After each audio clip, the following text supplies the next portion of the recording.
किताबें पढ़नी चाहिए, कौन सी नहीं पढ़नी चाहिए।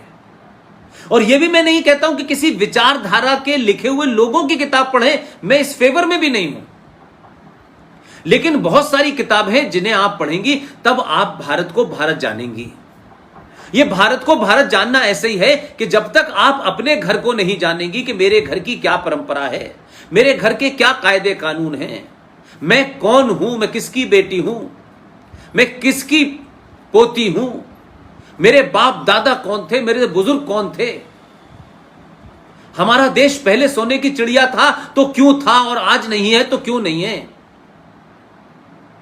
जब अंग्रेज नहीं आए थे तो कौन सी शिक्षा यहां दी जा रही थी, तब आचार्य चाणक्य क्या कर रहे थे, चंद्रगुप्त कैसे पैदा हुआ। ये जब अगर आप नहीं जानेंगे तो आप वर्तमान में एक ऐसे प्राणी होंगे जो पैदा हुए, खाया पिया, कभी इसके पैर जोड़े कभी उसके पैर जोड़े, कभी इसकी चापलूसी की कभी उसकी चापलूसी की, और जीवन धीरे धीरे कट गया और एक दिन आप समाप्त हो गए। इतिहास उन्हीं को याद रखता है, इतिहास में उन्हीं का जिक्र होता है जो जीतता है। हारा हुआ आदमी हो सकता है मॉरली बहुत हाई हो, हारा हुआ आदमी हो सकता है सच्चा भी हो, लेकिन इतिहास उसका नहीं लिखा जाता। इसलिए हम हारे, हम डिफीट हुए, हम गुलाम बने, हम अपने आदर्शों में बड़े फिक्स थे, हमारा आदर्श है।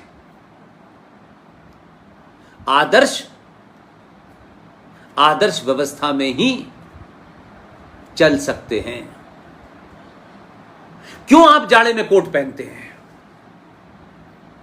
जाड़ा आ जाता है तो इसलिए कि भाई कहिए कि नहीं हमारा तो हम तो यही पहनेंगे। जाड़ा आता है, जाड़ा न लगे उससे बचाव करने के लिए आप जाड़े के कपड़े पहनते हैं। तो आपके दरवाजे पे कोई पागल कुत्ता है जो आपको काट लेगा, तो क्या आप उस पागल कुत्ते के लिए दरवाजा खोल करके खाना देने जाओगे? क्योंकि आपको मालूम है कि पागल कुत्ता काटता है। उसको कैसे उसका इंतजाम करोगे, उसके बाद बाहर निकलोगे। फिर आपको पता होगा कि इस गली में मुकरने के बाद जब मैं यहां से मुड़ के जाऊंगी तो यहां 4 गुंडे बैठते हैं जो सुबह टिप्पणी करते हैं, कमेंट करते हैं।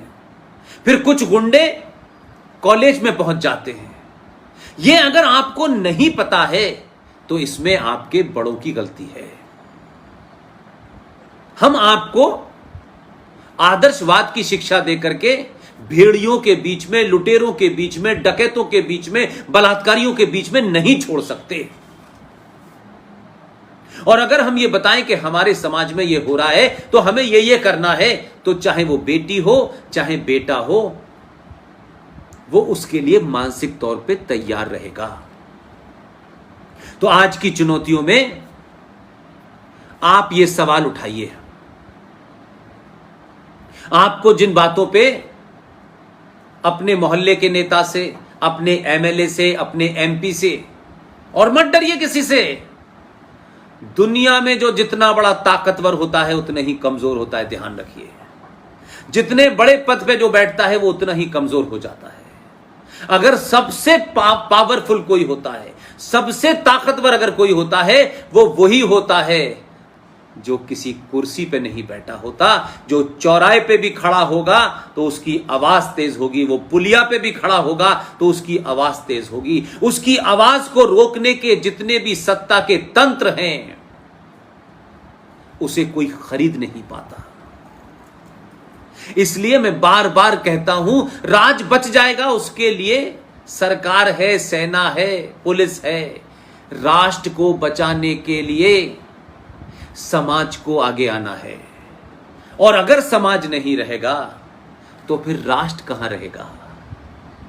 जैसे लुटेरे आए थे, गुलामों के गुलाम आए थे। आप एक चैप्टर पढ़ते हैं इतिहास में, रजिया सुल्ताना, कुतुबुद्दीन, अल्तमश, ये गुलाम वंश के लोग थे। गुलामों ने भी आप पे राज किया। आप सोचिए आप कौन थे? आप आचार्य चाणक्य, चंद्रगुप्त, आप वहां से चले थे। आप पे कौन लोग रूल कर रहे हैं? हम सच को नहीं जानेंगे तो हमारा कल आने वाला भी सच नहीं होगा। इसलिए एक किताब है, इसका हिंदी में भी है, और इनकी चर्चा नहीं होती आजकल। आजकल लोग डीलर व्हीलर फिक्सर किताबें लिख देते हैं, लिखवा लेते हैं, घोस्ट राइटर से लिखवाते हैं और अपने बायोडाटा में लिखते हैं कि देखिए ये एक महान साहित्यकार हैं, ये महान इंटेलेक्चुअल हैं।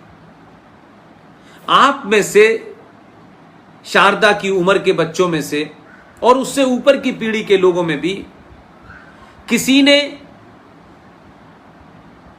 वीएस नायपॉल का नाम सुना है? वीएस नायपॉल का नाम सुना है किसी ने? कि ये वीएस नायपॉल कौन थे? इसलिए मैंने कहा कि हमें ये बताया नहीं गया। वीएस नायपॉल की ये किताब है।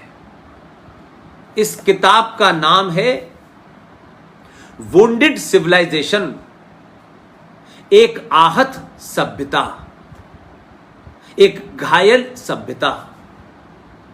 और वीएस नायपॉल को इसी किताब के लिए लिटरेचर का नोबेल प्राइज मिला। आज तो विदेशी ताकतों के एजेंडे पे काम करने वाले पत्रकार, साहित्यकार मैग्सेसे अवार्ड लेकर के इस देश में तोड़ने की शिक्षा देते हैं। इस देश को कन्वर्ट करके इस्लामिक जिहादियों के हाथों सौंप देने का ज्ञान भगाड़ते हैं। ऐसे लोगों को ऑर्गेनाइज तरीके से वो ताकतें जो अंतर्राष्ट्रीय स्तर पर भारत के उस पुरुषार्थ को जानते हैं जो हजारों साल पहले था और पूरी दुनिया में ज्ञान भी दिया, विज्ञान भी दिया, आज वो छोटे छोटे पुरस्कार लेके आते हैं और बहुत बड़े हो जाते हैं। वीएस नायपॉल को लिटरेचर का नोबेल प्राइज मिला। कितने बच्चों को पता है? और जो किताब पे मिला है, वो किताब अगर आप पढ़ेंगे तो आपको पता चलेगा कि आपकी सभ्यता को कितनी महान और कितनी ताकतवर सभ्यता थी। सबके लिए सब कुछ था, कैसे उसको तोड़ा और जलाया और खत्म किया गया। और कौन सी कमजोरियां हमारी जनरेशन टू जनरेशन आई कि हमने इतनी महान सभ्यता को समाप्त होने दिया। इसलिए मैंने कहा कि आज के बच्चों को बड़े सारे लोग बरगलाते हैं। कोई जय भीम का नारा लगाता है, कोई अंबेडकर का नारा लगाता है, कोई दलितों के बारे में नई नई कहानियां सुनाता है, कोई कहता है हिंदुओं ने, अपर कास्ट ने अंबेडकर की जाति दलितों के साथ, वाल्मीकियों के साथ में अन्याय किया और कहा कि इनके कान के अंदर अगर गीता का या रामायण का कोई शब्द चला जाए तो शीशा पिघला के डाल दो। ये तमाम झूठ मक्कारी कहां से आई? इसलिए कि इस देश की जो ताकत थी वो सनातन परिवार में, जो मैंने कहा सबका काम था। एक राज्य की रक्षा करेगा, एक राज्य में व्यापार करेगा, एक राज्य में धर्म का काम करेगा, एक राज्य में शिक्षा का काम करेगा। सबके काम बटे हुए थे। आपने उस पूरी व्यवस्था को विदेशियों ने लंबे समय तक रहने के लिए 1947 तक यही कुचक्र किया। जो महान लोग थे जिन्होंने उस वक्त की तमाम उन षड्यंत्रों को समझ लिया था, उनके बारे में चर्चा इस देश में कम होती है। बी.आर. अंबेडकर का नाम लेके लोग शाहीन बाग पे बैठ जाते हैं और कुछ लोग सनातन परिवार को कमजोर करने के लिए, जो मैंने आपको नाम गिनाए 30 साल तक जो लोग इस देश के शिक्षा मंत्री रहे, उन्होंने किस तरीके का कुचक्र किया कि आपको सच बात पता ही नहीं है।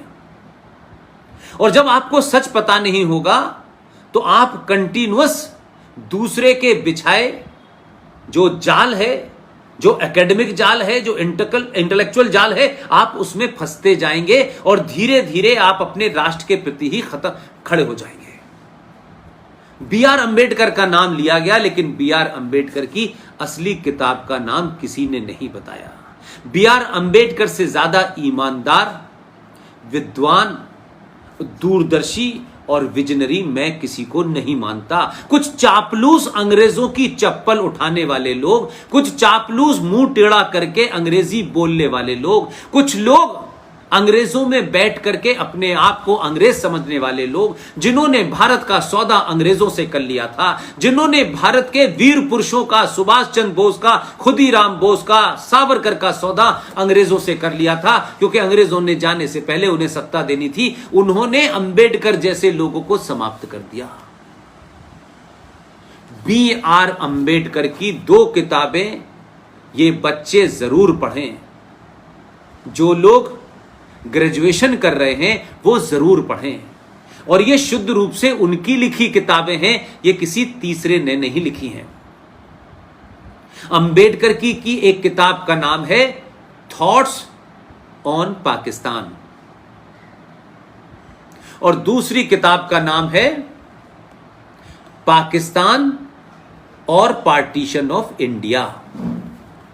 इसे पढ़ें। इन सब चीजों को मैं इसलिए बता रहा हूं कि अभी जिस उम्र में शारदा और शारदा के दोस्त और जो ऊपर की उम्र के लोग हैं वो इनको पढ़ेंगे। बहुत बड़ा किताबें नहीं हैं, कुछ कुछ पढ़ लें। और हम जैसे लोग, जो हमारी पूरी टीम है, वो ये हम जानते हैं कि आज के दौर में लोगों के पास पैसा बहुत है, टाइम कम है। और हमने ये मान लिया है कि पैसा बहुत होने से ज्यादा फायदा है, टाइम भले ही कम हो जाए। लेकिन हम उस संस्कृति के हैं कि पैसा हो ना हो, टाइम होना चाहिए। टाइम को पैसा नहीं खरीद सकता। कोई चाहे कि उसने पैसा खरीद करके टाइम को खरीद लिया है, यह मुमकिन ही नहीं है। लेकिन अगर आपके पास समय है तो आप पैसा कमा सकते हैं।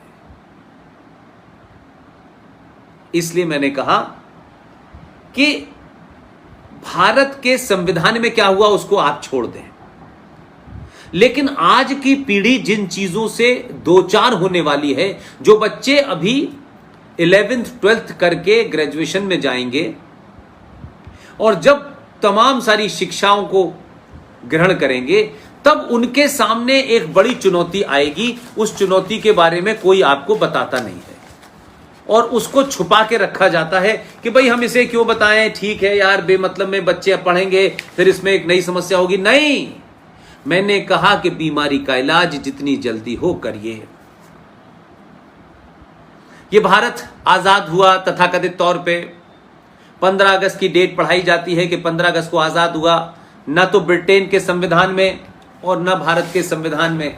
ये ब्रिटेन के संविधान का पहला पेज है और ये भारत के संविधान का पहला पेज है। इसमें कहीं नहीं लिखा है कि 15 अगस्त 1947 को हमें आज़ादी मिली थी। 15 अगस्त 1947 को इंग्लैंड में भारत को 2 हिस्सों में बांटा था और 2 कुछ शर्तों के साथ डोमिनियन स्टेटस हमें दिया गया था। 15 अगस्त को अखंड भारत के टुकड़े हुए और भारत खंडित हुआ। पाकिस्तान बना ईस्ट में, वेस्ट में, और एक बचे हुए टुकड़े को हमने भारत कहा। और 15 अगस्त को खामखा हमने अपना 15 अगस्त को आज़ादी का दिन मान लिया है। और हम सब लोग बिना सोचे समझे 15 अगस्त, क्योंकि वो चल चुका है, अब उसे हटाना मुश्किल है, तो आपके दुश्मनों ने ऐसा कर दिया है कि आप अगर 15 अगस्त को 15 अगस्त मनाते रहेंगे तो उस पुरुषार्थी का नाम आपके सामने नहीं आएगा, उस बहादुर का नाम आपके सामने नहीं आएगा जिसने ब्रिटिश सल्तनत को, साम्राज्य को चुनौती दे दी थी। क्योंकि अगर ऐसे लोग भारत में होते तो जिनको सत्ता पे बैठने की जल्दी थी, जिन्होंने अंग्रेजों से सांठ-गांठ कर रखी थी, वो फिर सत्ता में नहीं आते।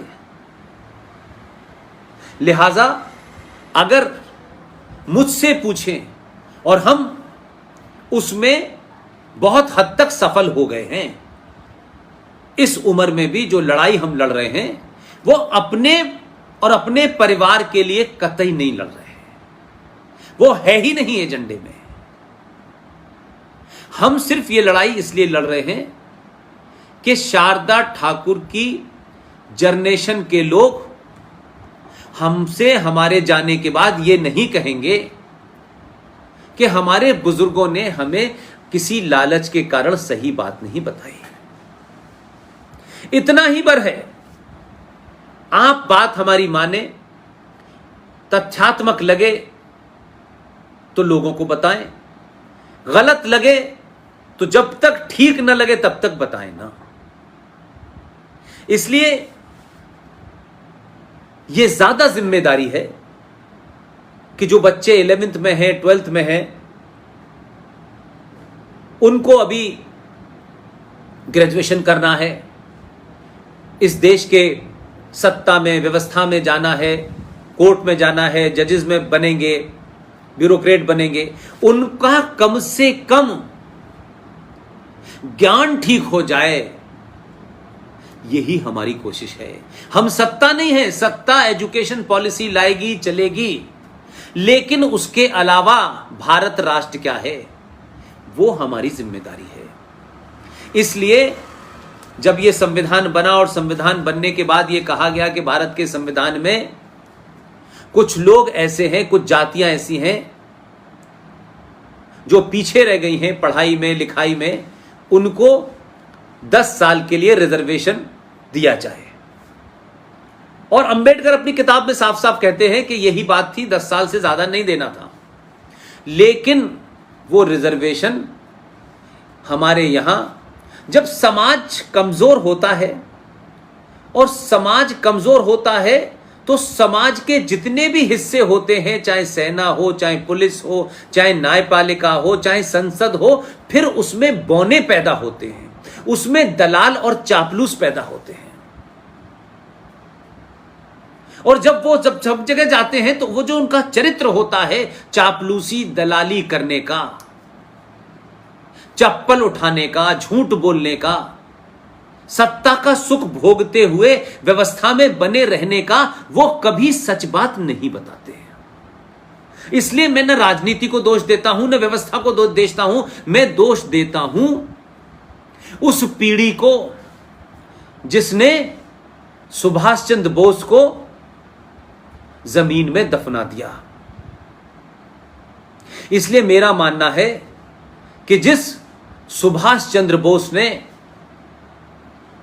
नॉर्थ ईस्ट के मोयान शहर के अंदर जब फौजें आई उनकी, तो बंगाल के अंदर लोग, बेटा बेटी, पिता मां, बुजुर्ग, अपने हाथ में डंडा, लकड़ी, चाकू, जिसके हाथ में था, लोग खड़े हुए थे और सुभाष बाबू का इंतजार कर रहे थे कि वो जब आएंगे हम उनकी सेना में शामिल हो जाएंगे। सुभाष बाबू ने 21 अक्टूबर 1943 को ब्रिटिश साम्राज्य के सामने भारत की आजादी की घोषणा की।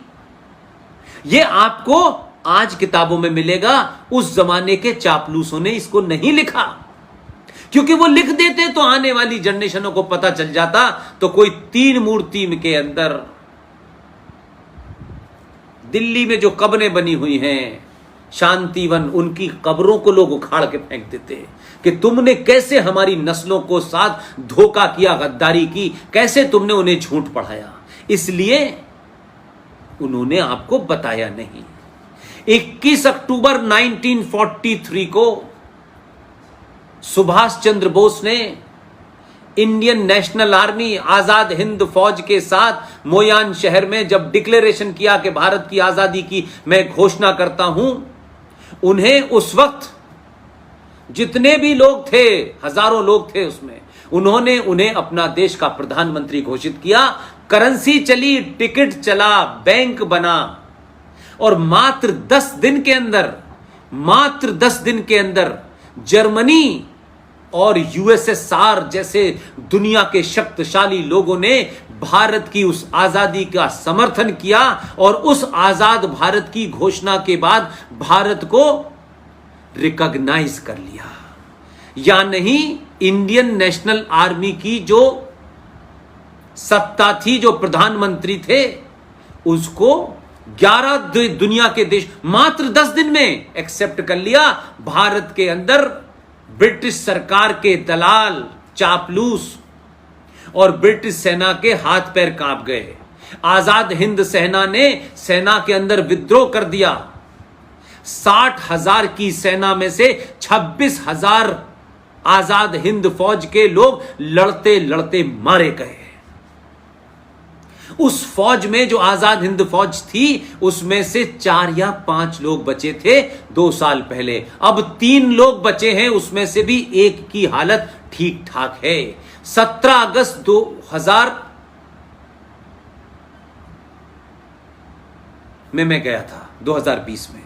अभी उन्होंने अपना 100वां जन्मदिन मनाया है। उनका नाम है भाई परमानंद यादव जी।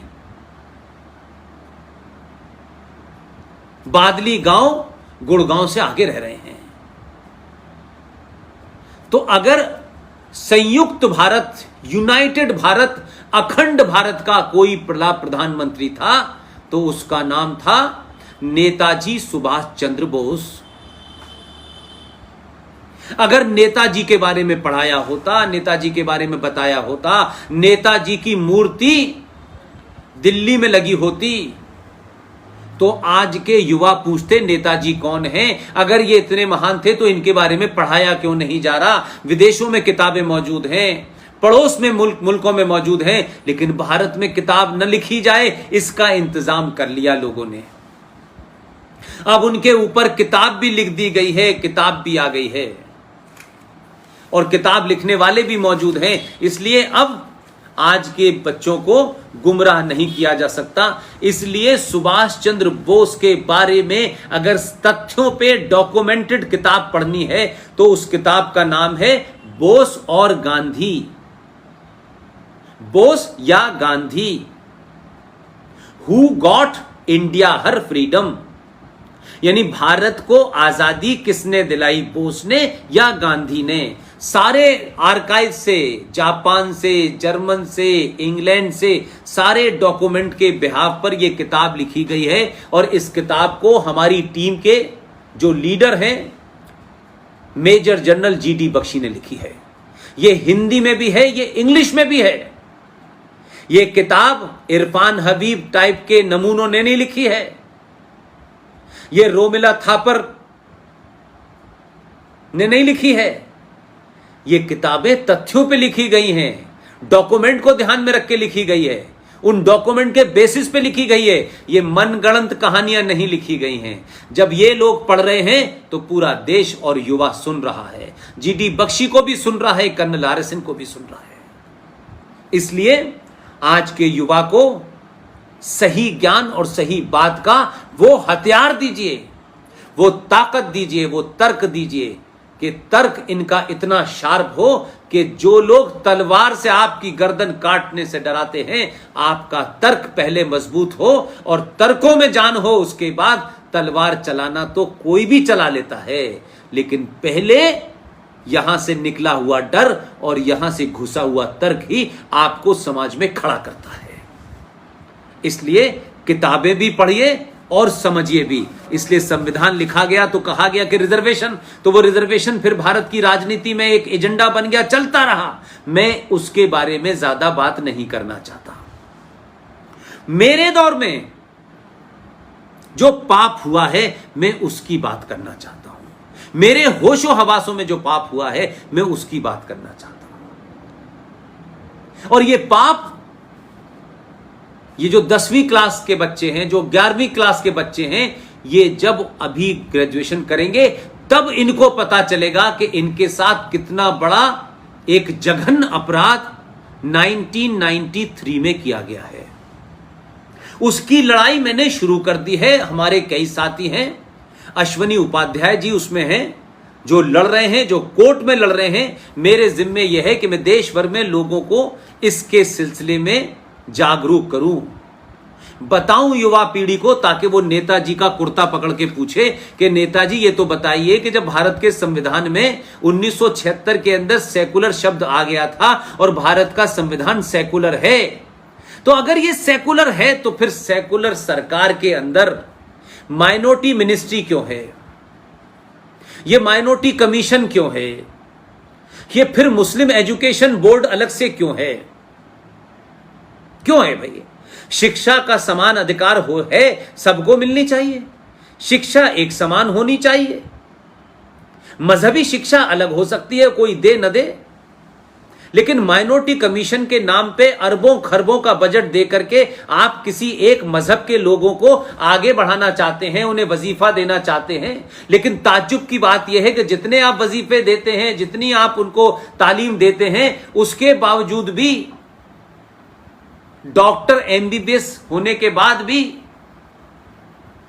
स्पेशलिस्ट होने के बाद भी, बंगलौर से पढ़ने वाला डॉक्टर आईएएस के एजेंडे पे और आईएएस के लिए काम कर रहा था। ये वो आईएएस है जिसके झंडे आप भारत की जम्मू कश्मीर की सड़कों पे देखते थे जब महबूबा और मक्कार अब्दुल्ला वहां के मुख्यमंत्री थे। इस्लामिक स्टेट का झंडा है, उस झंडे पे लिखा हुआ है ला इलाहा इल्लल्लाह मोहम्मद रसूलुल्लाह।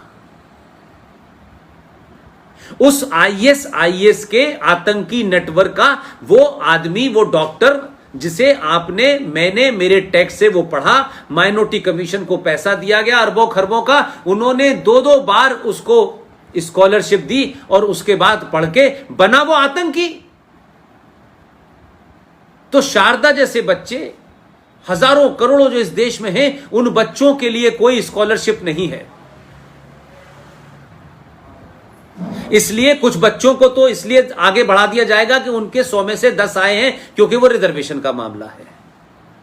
फिर बाकियों को, बच्चों को इसलिए पढ़ाया जाएगा कि इन्हें अलग से शिक्षा दी जाए, इन्हें अलग से आईएएस और पीसीएस बनाया जाए। अगर ये आईएएस पीसीएस होंगे तो क्या करेंगे, उसका भी नमूना आप देख लीजिए।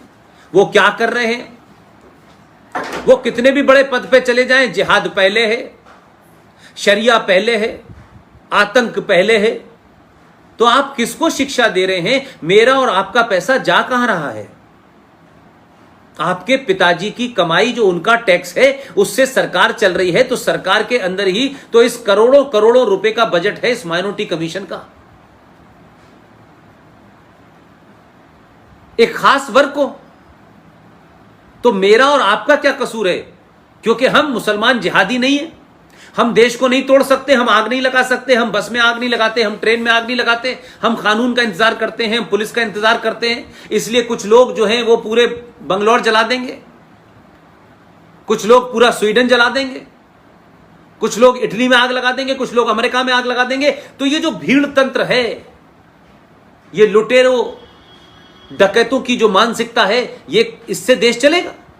और 30-35 करोड़ लोग सुबह से लेकर शाम तक इसी पे तैयार हो कि मंदिर तो बना दिया है, हम 100 साल बाद तोड़ देंगे, हम ताकत में आएंगे तो तोड़ देंगे, हम इस देश के प्रधानमंत्री को नहीं मानेंगे, हम संसद को नहीं मानेंगे, हम यहां की न्याय व्यवस्था को नहीं मानेंगे।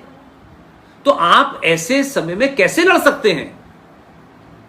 इसलिए इस माइनॉरिटी कमीशन का एक अजीबो गरीब पाखंड है, जो मैं आपसे इसलिए रखना चाहता हूं क्योंकि मैंने देखा है आजकल लोग बड़ा तर्क करते हैं, झूठी झूठी बातें लाते हैं। इसलिए आप उनसे पूछिएगा भाई कि जब भारत सेकुलर था 1976 में, तो फिर आपने माइनॉरिटी कमीशन क्यों बनाया? क्यों मजहब के नाम पे आपने लोगों को बांटा? तो फिर यह हो जाए कि मुसलमान सिर्फ मुसलमान के अपने ही मदरसों में पढ़ेंगे, फिर वो बीएचयू में नहीं पढ़ना चाहिए, फिर वो जेएनयू में नहीं पढ़ना चाहिए, फिर सब वो मदरसों में ही पढ़ेंगे। तो वहां भी शिक्षा लेंगे, वहां भी, यहां भी शिक्षा लेंगे, फिर अलग से उनको फायदा भी दिया जाएगा। तो शिक्षा जो जेएनयू में मुसलमान ले रहा है, वो भी सरकार की सब्सिडी पे पल रहा है, क्योंकि वहां सबको मिल रही है। और उसके बाद भी उसको अलग से चाहिए, फिर नौकरी में भी चाहिए, फिर पुलिस की भर्ती में भी अलग से उसको रिजर्वेशन चाहिए। लेकिन यह अपराध एक ही नहीं हुआ 1993 में, जब इसकी इंक्वायरी की कि भाई किस बुनियाद पर आपने माइनॉरिटी कमीशन बनाया, किस बुनियाद पे आपने भारत की जनसंख्या में यह तय किया कि कौन माइनॉरिटी में है और कौन मेजॉरिटी में है, उसका कोई बेसिस होगा, उसकी कोई परिभाषा होगी, कोई डेफिनेशन होगी। तो आरटीआई के माध्यम से पता चला कि ना तो कोई परिभाषा है, ना कोई बेसिस है, सिर्फ राजनीतिक स्वार्थ के लिए, क्योंकि उन मुसलमानों ने 1984 में कांग्रेसी गुंडों का साथ देने के लिए सिखों की हत्याएं की थी, कांग्रेस का साथ दिया था इंदिरा गांधी की हत्या के बाद। कांग्रेसियों ने इन्हीं दिल्ली शहर के और आसपास के गुंडे मुसलमानों से मर्डर और कत्ल कराए। उसी कांग्रेस के अंदर जो सत्ता में बैठे हुए मुसलमान थे, उन्होंने कहा अब मुसलमान को आपको कुछ देना होगा, नहीं तो वो नाराज हो जाएगा। तो आपने माइनॉरिटी कमीशन को रातों रात घोषित कर दिया कि ये मुसलमान माइनॉरिटी में है, पारसी माइनॉरिटी में है, सिख माइनॉरिटी में है, बौद्ध माइनॉरिटी में है। तो 5 लोगों को आपने माइनॉरिटी बना दिया। अब 50,000 पारसी हैं पूरे देश की पॉपुलेशन, 50,000 ओनली। लेकिन एक तरफ 25 से 30 करोड़ मुसलमान हैं, वो भी माइनॉरिटी में है, 2.5% सिख भी माइनॉरिटी में है। बिना पूछे आपने कैसे कर दिया? भारत के संविधान की जो आत्मा है, जो सोल है, ये उसके भी खिलाफ है। जब भारत सेकुलर है तो फिर इस किस्म का माइनॉरिटी और मेजॉरिटी का चक्कर ही नहीं हो सकता। लेकिन हुआ, क्योंकि सब मिले हुए थे, सत्ता के अंदर भी, सत्ता के बाहर भी, और एक बहुत बड़ा वर्ग जो ये चाहता था कि ऐसी ही व्यवस्था बनी रहे और हमारा काम चलता रहे। तो आपने राष्ट्रीय अल्पसंख्यक आयोग के माध्यम से करोड़ों अरबों रुपया बांटा 93 से लेके 2020 तक। लेकिन साथ साथ एक और झूठ बोला, जिस झूठ को हमारी टीम के लोगों ने पकड़ लिया, और अब पकड़ लिया है तो कोर्ट भी दाएं बाएं कर रही है, अखबार मीडिया भी नहीं बोल रहा है। वैसे तो छोटी छोटी बात पे मीडिया उचकने लगता है।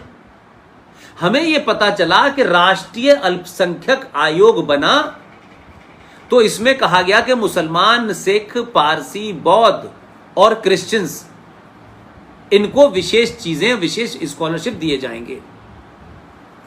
यहां तक मान लिया। लेकिन फिर हर राज्य में बन गया, राज्य वाले भी काम करने लगे। तो हम ये समझ नहीं पाए कि जिस मुसलमान को, जो लक्षद्वीप में रह रहा है, उस मुसलमान को भारत के नेशनल यानी राष्ट्रीय अल्पसंख्यक आयोग से जो पैसा मिलना था, जो फैसिलिटीज मिलनी थी, वो मिल गई।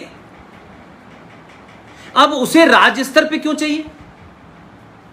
तो 2011 का जो सेंसस है, जो मतगणना है, उसने हमें बताया, 2011 की मतगणना के रिकॉर्ड अवेलेबल हैं, कोर्ट में ये कागज जमा है, उसके तहत भारत के 8 राज्यों में हिंदू माइनॉरिटी में है।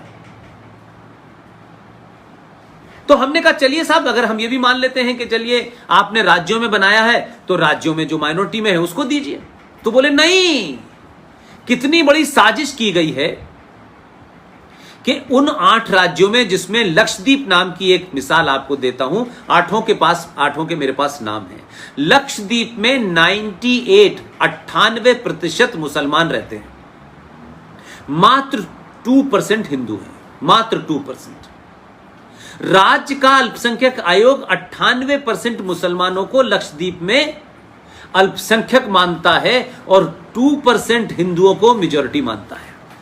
वो भी उन्हीं मुसलमानों को स्कॉलरशिप दे रहा है, पैसा दे रहा है, जो ऑलरेडी मुसलमान राष्ट्रीय अल्पसंख्यक आयोग से ले चुका है। अब आप सोचिए, 2% है लक्षद्वीप में, मेघालय में 11% है हिंदू, 88% है क्रिश्चियन, वहां भी हिंदू जो है मेजॉरिटी में बताया जाता है। मणिपुर में भी बताया जाता है, अरुणाचल में 29% हिंदू मेजॉरिटी में है, नागालैंड में 8% हिंदू मेजॉरिटी में बताया जा रहा है, मिजोरम में 2.75% हिंदू को मेजॉरिटी में बताया जा रहा है, जम्मू कश्मीर में 28.44% हिंदू को मेजॉरिटी में बताया जा रहा है, और पंजाब में 38.40 लोगों को मेजॉरिटी में बताया जा रहा है। तो आपके पैसे का दोहन आपके लिए नहीं हो रहा, आपके पिताजी की कमाई, आपके भाई की कमाई, आपकी बहन की कमाई में से जो इनकम टैक्स गया, वो तो सरकार के पास गया, उससे सरकार चलेगी, और उसी पैसे से मुसलमान जो 25 से 30 करोड़ हैं, जो पढ़ लिख करके भी इस देश में हामिद अंसारी जैसे गद्दार पैदा करता है, जो जावेद अख्तर जैसा गद्दार पैदा करता है, जो सलमान खुशी जैसा गद्दार पैदा करता है, ये तमाम सारे लोगों के लिए मेरे मां बाप की गाड़ी कमाई से इनको स्कॉलरशिप और पैसा दिया जा रहा है। अब ये लड़ाई कौन लड़ेगा? हम कोर्ट में लड़ रहे हैं वो अलग बात है, लेकिन कोर्ट से ज्यादा बड़ी लड़ाई ये जो भारत की 100 करोड़ सनातन की पंचायत है, उसको जब तक नहीं बताएंगे, जब घर घर में इस पे चिंता नहीं होगी, घर घर में गुस्सा पैदा नहीं होगा, घर घर में इसका विरोध नहीं होगा, सड़कों पे नहीं होगा, तब तक सरकारें नहीं जागती। तो हमें एक समाज, एक चेतन्य नागरिक के माध्यम से, एक एक्टिव सिटीजन के नाते इन मुद्दों को हटाना है। और जिहादी आपको क्या आप उलझा रहे हैं? वो भारत के राम मंदिर के खिलाफ आपसे बोलेंगे, भारत की संसद द्वारा पास किए हुए नागरिकता कानून के खिलाफ भड़काएंगे, सड़कें रोक लेंगे, सुप्रीम कोर्ट उनके सामने बौनी हो जाएगी, सत्ता बौनी हो जाएगी। तो वो ये कर रहे हैं, आप ही के पैसे से पल रहे हैं, आप ही के पैसे से खा रहे हैं, आप ही के पैसे से आपकी संसद के खिलाफ खड़े हैं, आप ही के पैसे से दी हुई ट्रेन को, बसों को जला रहे हैं, इस देश की प्रॉपर्टी को जला रहे हैं। ये जली हुई प्रॉपर्टी भी मेरे और आपके पैसे से बननी है। इनके यहां तो 90% लोग नौकरी करते ही नहीं है, तो इनको तो न जीएसटी देना है, न इनको इनकम टैक्स देना है। तो 25 से 30 करोड़ दंगाइयों के लिए मेरे और आपके घर से टैक्स का पैसा जाता है। और यहां भी ठीक है, इसके बाद एक और जघन्य अपराध है, क्योंकि मैं चाहता हूं ये चर्चा के विषय बने, ये चौराहे चौराहे बने, क्योंकि इससे भारत की आने वाली भविष्य की जनरेशन का सीधा सीधा वास्ता है। मैं इस जनरेशन को अच्छे सपने नहीं दिखाना चाहता, मैं इस जनरेशन को अच्छे सपने साकार करने के लिए यथार्थ बता करके मानसिक रूप पे तैयार करना चाहता हूं, ताकि आप न तर्क में हारें, न शास्त्रार्थ में हारें, न रेफरेंस में हारें, न अपने तर्क में हारें। जो चैलेंजेस आपके सामने आने वाले हैं, हम हैं। जब तक हमारे सांस है, जब तक हमारी आवाज है, हम अपनी अपनी क्षमताओं को, अपनी अपनी योग्यताओं के हिसाब से, पूरी ताकत से पूरे देश में हम ये बताएंगे कि ये हुआ है, ये नहीं होना हो सकता, ये 21वीं सदी का भारत है, आप मूर्ख नहीं बना सकते। ऐसे तमाम आग लगा दीजिए जो राष्ट्र को समाप्त करने वाली धाराएं हैं, जो सनातन को समाप्त, यानी सनातन का मतलब कोई धर्म से नहीं है, सनातन का मतलब है सृष्टि, यूनिवर्स। मंदिरों में जाना और नहीं जाना वो इशू नहीं है। सनातन का मतलब होता है इस प्रकृति की पूजा करना, पेड़ों को बचाना, पेड़ों की पूजा करना, नदियों को बचाना, नदी की पूजा करना, सूरज को बचाना, सूरज की पूजा करना, इस धरती को बचाना, क्योंकि ये धरती में सब कुछ हमारे खाने के लिए पैदा होता है। ये आकाश इतना पॉल्यूशन न कर दें कि बारिश ही ना हो, इसको बचाना, इसको पवित्र रखना, इसके प्रति थैंक्स करना। ये जो थैंक्स करना है, इसे कुछ लोग समझते हैं ये पूजा है। आपको कोई गिफ्ट कोई देता है तो आप थैंक्स करते हैं, कोई अच्छी किताब देता है तो आप थैंक्स करते हैं। ये थैंक्स करना ही भारत में लोग पूजा समझते हैं, वो आस्था समझते हैं। इसलिए सनातन को ये कहना कि सनातन हिंदू है, मुसलमान है, ये नहीं है। सनातन शुद्ध रूप से साइंस है। इसलिए इसको बचाना अगर है, इस सृष्टि को बचाना है, इस ह्यूमैनिटी को बताना है, इस मानवता को बचाना है, इस रेस को बचाना है, तो आपको सच बोलना ही पड़ेगा। और जो कुछ भी हमारे संविधान में, उसको उठा करके आग लगा देनी पड़ेगी। वो संविधान नहीं हो सकता, वो घर में बना कोई कानून ऐसा नहीं हो सकता, वो कोई नियम पिताजी बनाए माताजी बनाए जिस नियम से घर टूट जाए, जिस घर से घर के अंदर रहने वाले लोग घर के खिलाफ बागी हो जाएं, वो नियम किसी कीमत पे लागू नहीं हो सकता। घर मजबूत रहे ऐसे नियम बनाए जाते हैं कि घर के रात के अंधेरे से पहले घर सबको आना है, घर की रात की टेबल पे खाना खाते वक्त सबको मौजूद रहना है। इस नियम के पीछे कई सारे कारण हैं कि आप बेवजह रात में न घूमें, आप बेवजह कहीं जाएंगे, रात में कहां फंस जाएंगे, देर हो जाएगी, आपकी जान संकट में हो सकती है। ये नियम बनाए गए हैं, लेकिन घर में अगर कोई ऐसा नियम बनाया जाता है जिससे घर के टूटने का डर है, जिससे घर के बिखरने का डर है, वो नियम उसको बाहर फेंक दीजिए। अगर घर को बचाना है तो नियमों को बाहर फेंक दीजिए, और अगर राष्ट्र को बचाना है तो संविधान में जो भी कुछ है, आज की परिस्थितियों के हिसाब से, आज के नई चुनौतियों के हिसाब से, नए चैलेंजेस के हिसाब से, जो भी आपके सामने आ रहे हैं, अगर आपको संविधान में एक नहीं 1000 बार भी संशोधन लाने पड़े, संशोधन लाइए, क्योंकि राज सत्ता संविधान से चलती है। लेकिन शारदा, तुम और तुम्हारे सारे दोस्तों को, युवाओं को मैं कहता हूं, ये देश सड़क,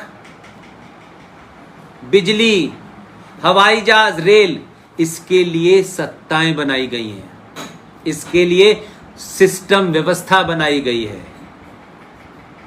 लेकिन ये सब सड़कें टूटती रहेंगी, बनेंगी, रेल टूटती रहेगी, नहीं बनेगी, लेकिन राष्ट्र नहीं टूटना चाहिए। राष्ट्र हमेशा एक ही है, राष्ट्र की संस्कृति एक ही है। इसलिए संस्कृतियां जिंदा रहती हैं, राष्ट्र टूटते रहते हैं। इसलिए राजनीति आप कैसी भी करें, कोई पार्टी भी करे, राजनीतिक भारत कई बार टूटा है, आध्यात्मिक भारत नहीं टूटा। उसे तोड़ने की कुछ जो मजहब हैं, जो किताबों से निकले हैं, जिसका कोई पैगंबर है, ये मजहब कभी पैदा हुआ है, उसके मरने की डेट है। और ये सबसे बड़ा सत्य है कि जो पैदा हुआ है उसका जाना तय है। वो कब जाएगा, कैसे जाएगा, ये नहीं पता है, लेकिन उसे जाना है। न सनातन पैदा हुआ है, न सनातन मरेगा। सनातन अनंत है, अनंत काल तक रहेगा, जब तक ये सृष्टि रहेगी। जो पैदा हुए हैं उनका मरना निश्चित है, उनका समाप्त होना निश्चित है। अकबर ने भी एक मजहब चलाया था, दीने इलाही, समाप्त हो गया। सन 1977 से पहले ईरान क्या था, सब कुछ बदल गया।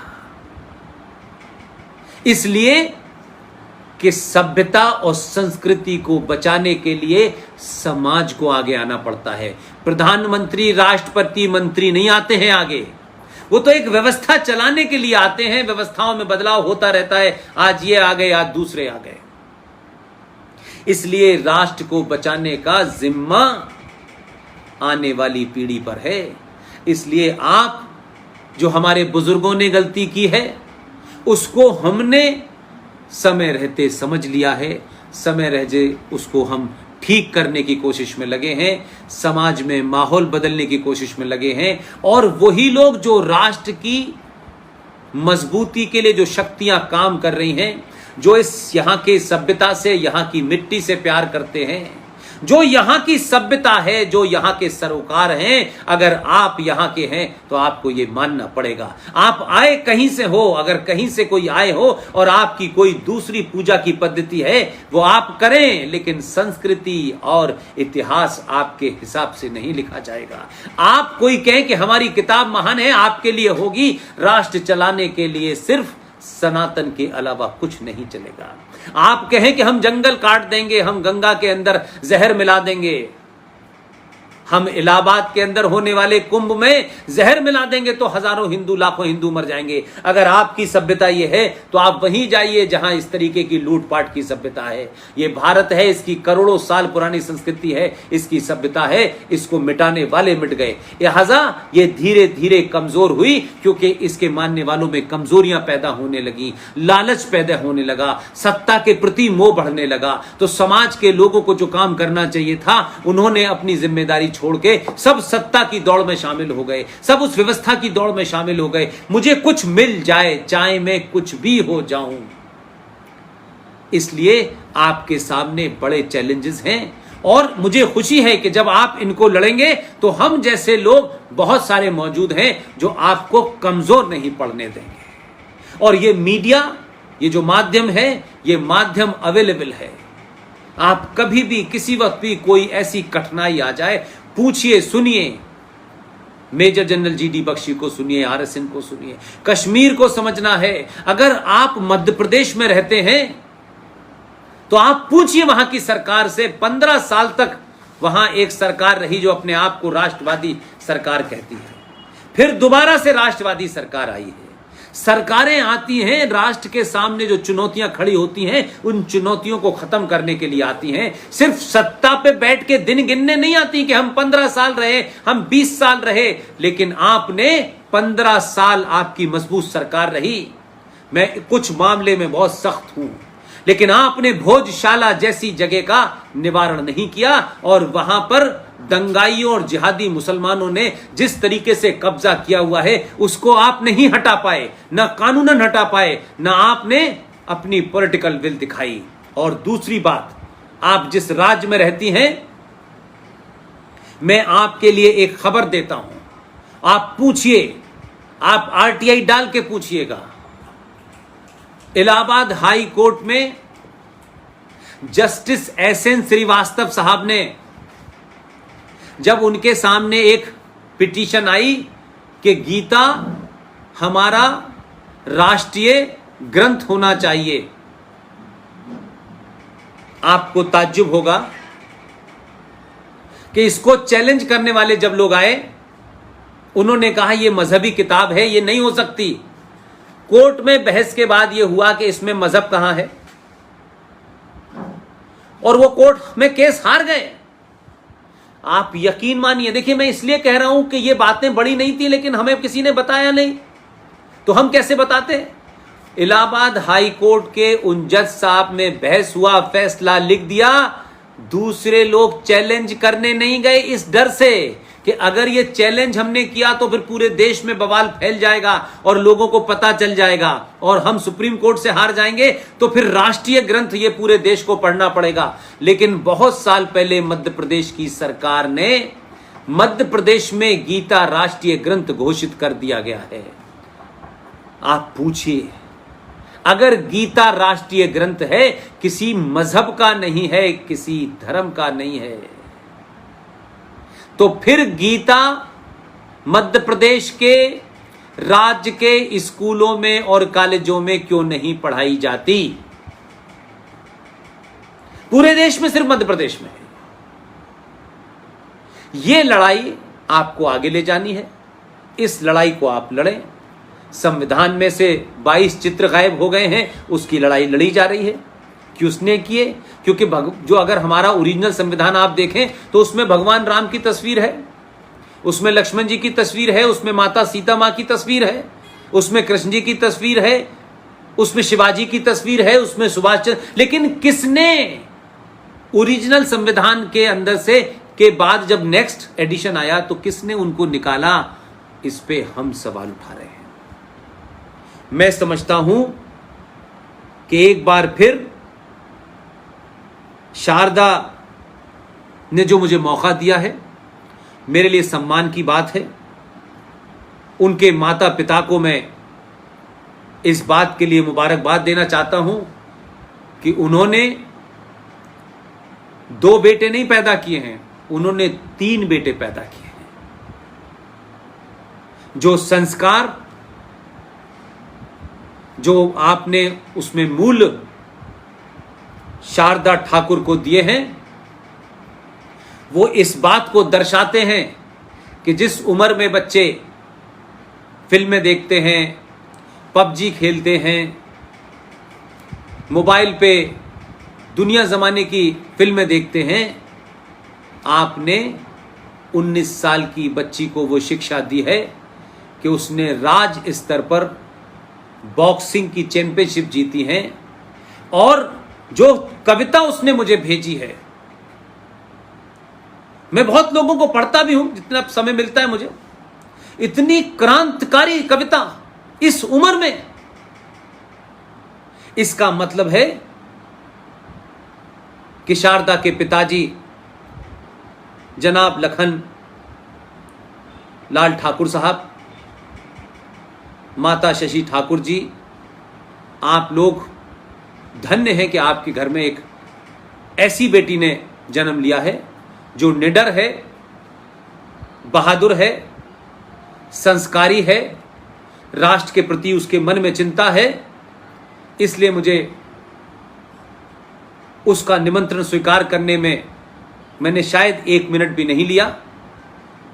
ये जो मशाल मध्य प्रदेश के ओंकारेश्वर से जली है, ये लाखों लोगों तक पहुंचे, लाखों लोग इसको समझें और उन चुनौतियों का सामना करने के लिए हमारी पीढ़ी तैयार हो।